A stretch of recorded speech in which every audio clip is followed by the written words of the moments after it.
Welcome back to the video blog. Adam Daniel Mizet here. Thanks again for watching. This is Fort Lauderdale on ice, otherwise known as Toronto. Some people call it Canada, I just call it home.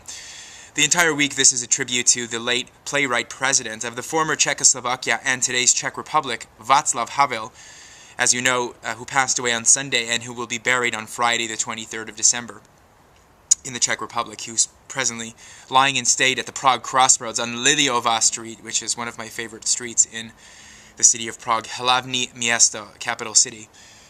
So, the number 8 is very significant in Czechoslovak and Czech history. If we look at 1918 as being, of course, the approximate year of the founding of the First Republic of Czechoslovakia, that multicultural, multiracial, some could say, First Republic under the benevolent leadership of poet, statesman, thinker, intellectual Tomáš Garrigue Masaryk, or TGM, Tomáš Garrigue Masaryk, whose statue, of course, stands opposite Pražský hrad, or Prague Castle, on top of the Castle Promontory at Hradčín, or Hradčany, on top of the city of Prague.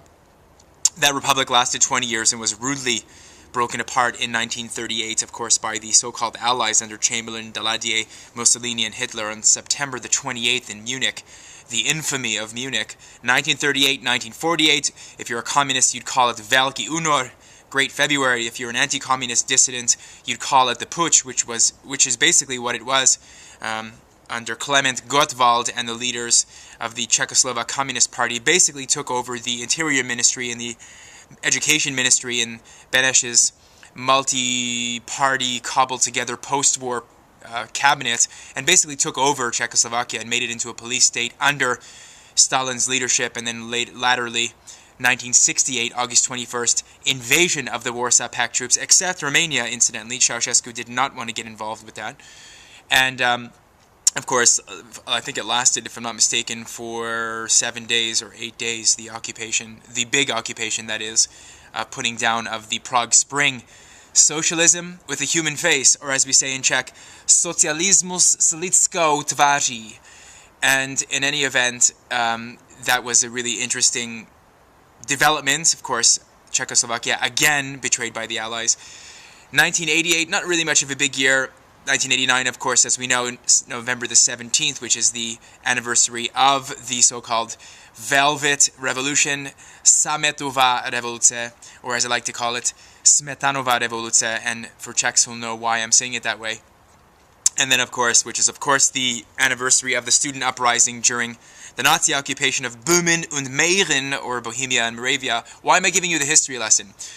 Every 50 years, somebody important arises in the Czech lands to lead the Czechs to some kind of a message, some kind of a hosanna, some kind of a victory. Tomáš Garrigue Masaryk died in 1935, and he didn't manage to see his Czechoslovak dream through to the end, but his idea was that it would take the Czech people, and he told Karel Čapek and many others this, famous playwright Karel Čapek, who, of course, with his brother invented the term robots, R-U-R, Rossum's, what is it, Rossum's Universal Robots? Told Karel Čapek it's going to take the Czech people, the Czech and Slovak people, 50 years in order to basically become a sovereign, autonomous nation.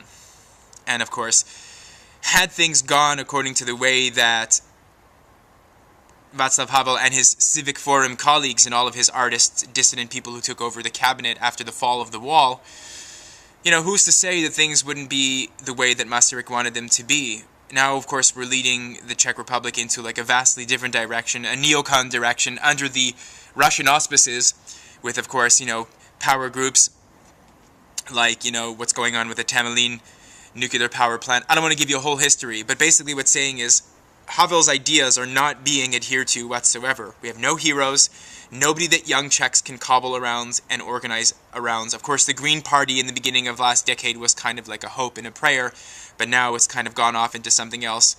Everybody who seems to get involved with affairs over on the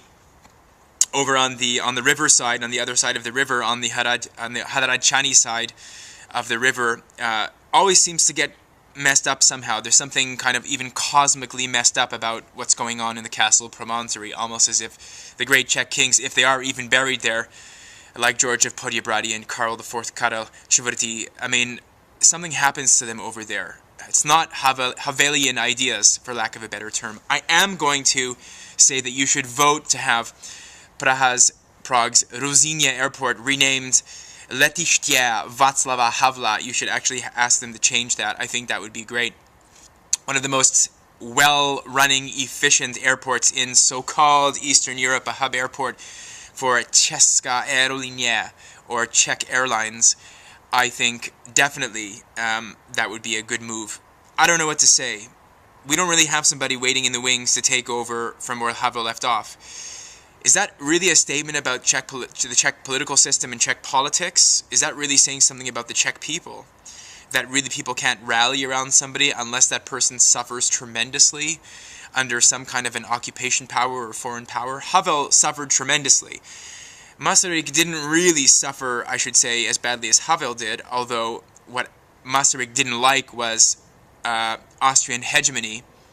You know, of course, in the case of Masaryk, he did speak German very well, and he was conversant in both 3 or 4 languages, and Greek and Latin, classical Greek and Latin amongst Czech, Slovak, and Austrian German, was very fluent. Havel, I'm sure, didn't want to have anything to do with Russian, even though he was probably force-fed it at school as a student. But, I don't know. You know, what I'm trying to say is, the Czech people need a good runway of 50 years in order to come into their own, in order to basically learn how to be a democratic, sovereign peoples. And we're not seeing somebody waiting in the bullpen to take over from where Havel left off, and we haven't been seeing it for a while. And if things go along the so-called ODS, Civic Democrat platform, the blue in the Czech Republic, if we keep going along those lines, we're going to have the same bunch of clowny buffoons who just can't hold a candlestick to the great Czech peoples. Many people have discussed this, have observed this.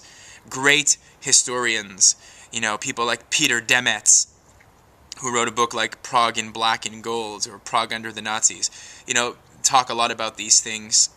The Czech people, the Czechoslovak state, during the First Republic, the golden era of Czech or Czechoslovak existence, they were the 10th strongest industrial power in all of the Western world. Most people won't know this. It remains a huge mystery why the Czechoslovak people went with the Nazis. Excuse me. Freudian slip also, let's not even go there in terms of collaborationist discussions, why the Czech people went along with the Russians and bought into Stalin's program, hook, line, and sinker, other than the obvious realities that the Red Army was garrisoned in the former Czechoslovakia, and refusing the Marshall Plan funds, and all of those things. A big historical discussion that Havel was really on top of as a non-wonky, non-policy wonky, non-intellectual type guy. I'm not the first person to observe this. I'm not living in the Czech Republic anymore, so I don't really have a right to actually declare any of these things. But from afar, from a land on ice, from a land north of the 49th parallel, remaining strong and free, I stand on guard. My name is Adam Daniel Mizet. Oh yes, I'm your PMD for hire. I market and distribute independent films and documentaries, pmdforhire.com. I do miss things that are going on in the Czech Republic, and I do miss Václav Havel very much, who, of course, created a lot of my, was very instrumental in giving me a lot of my Czech perspectives, I must say, in reading his plays, his works, his books, his fiction, his non-fiction. Thanks again for watching. Again, we'll have a couple more videos this week until Havel is buried, and it's great to be here again. Thanks again, and to all my friends in Česká republika, všechno nejlepší. Přeju vám všechno nejlepší, and everybody else, the very best of things. Take care.